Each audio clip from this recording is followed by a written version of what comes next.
He, she, it. Kishilik olmoshlari tarjimasi u bo'lib, he erkak kishiga nisbatan, she ayol kishiga nisbatan, it hayvon hamda jonsiz predmetga nisbatan ishlatilishini bilamiz. Lekin bugun ushbu kishilik olmoshlarni mustasno holatda kelishini ko'rib chiqamiz.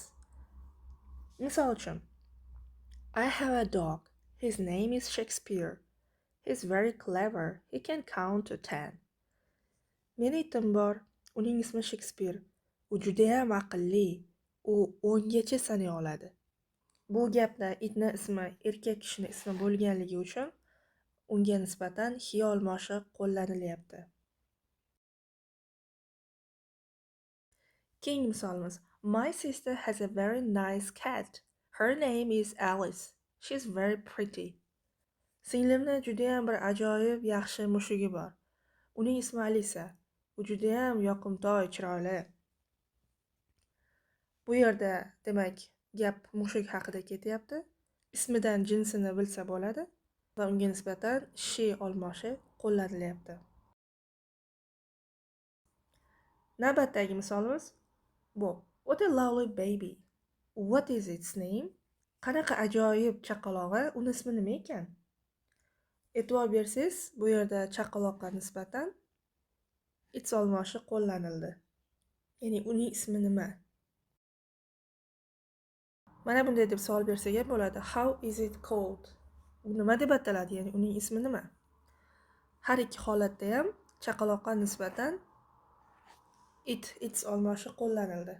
Chaqaloqning jinsi bir qarashda ma'lum bo'lmagan hollarda kishilik olmoshlardan it olmoshi qo'llanishi mumkin. Navbatdagi misolimiz. Queen Victoria said, "We aren't amused." Qirolicha Viktoriya aytdi, biz xursand bo'lmadik, quvnamadik. Ushbu holatda zodagonlar va oliy tabaqa vakillari odatda kishilik olmoshlari I ya'ni men o'rniga we ya'ni bizni ishlatishi mumkin. Ya'ni men xursand bo'lmadim deyish o'rniga biz xursand bo'lmadik deb aytilyapti. Navbatdagi misol. Teacher, so we are not ready for the lesson.